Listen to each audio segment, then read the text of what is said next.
అన్నదాత సుఖీభవ పథకం ఈ నెలాఖరులోకే ఖాతాల్లోకి డబ్బులు రైతులు ఇవి సరిచూసుకోండి. ఆంధ్రప్రదేశ్ రైతులకు ముఖ్య గమనిక. జూన్ నెలాఖరులోగా అన్నదాత సుఖీభవ పథకం నిధులు రైతుల బ్యాంక్ ఖాతాలో జమ చేసేందుకు ఏపీ ప్రభుత్వం కసరత్తు చేస్తున్నట్లు తెలిసింది.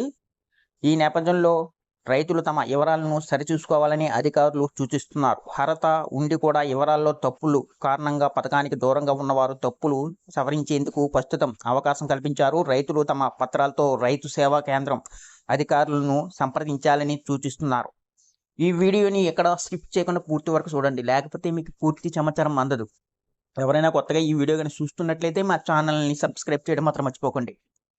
నైరుతి ఋతుపవనాలు ఆంధ్రప్రదేశ్ మొత్తం విస్తరించాయి. రాష్ట్రంలో విస్తారంగా వర్షాలు కురుస్తున్నాయి. దీంతో రైతులు పంటలో సాగుకు సిద్ధమవుతున్నారు. ఈ నేపథ్యంలో రైతులకు పెట్టుబడి సాయంగా ఉపయోగపడేందుకు అన్నదాత సుఖీభవ పథకం నిధులు విడుదల చేసేందుకు ప్రభుత్వం కసరత్తు చేస్తున్నట్లు సమాచారం. అన్నదాత సుఖీభవ పీఎం కిసాన్ యోజన కింద ఏటా 3 విడతల్లో అర్హులైన రైతులు బ్యాంక్ ఖాతాల్లో ప్రభుత్వం 20,000 జమ చేస్తున్న సంగతి తెలిసిందే. ఇందులో పీఎం కిసాన్ యోజన కింద 6,000, అన్నదాత సుఖీభవ పథకం కింద 14,000 సాయంగా అందిస్తున్నారు. ఈ క్రమంలోనే జూన్ నెలాఖరులోగా అన్నదాత సుఖీభవ పథకం సాయాన్ని అందించేందుకు ప్రభుత్వం చర్యలు చేపడుతున్నట్టు సమాచారం.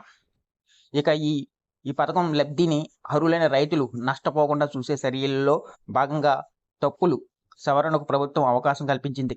ఏమైనా తప్పుల కారణంగా పథకం ప్రయోజనాలు పొందలేని రైతులు తమ తప్పులను సరిచేసుకోవడానికి ప్రస్తుతం అవకాశం కల్పించారు. అలాగే ఇప్పటి వరకు ఈ పథకం లబ్ధి అందని రైతులు తమ సమీప రైతు సేవా కేంద్రాలను సంప్రదించాలని అధికారులు సూచిస్తున్నారు. రైతు సేవా కేంద్రాలలో తమ వివరాలను నమోదు చేయించుకోవాలని సూచిస్తున్నారు.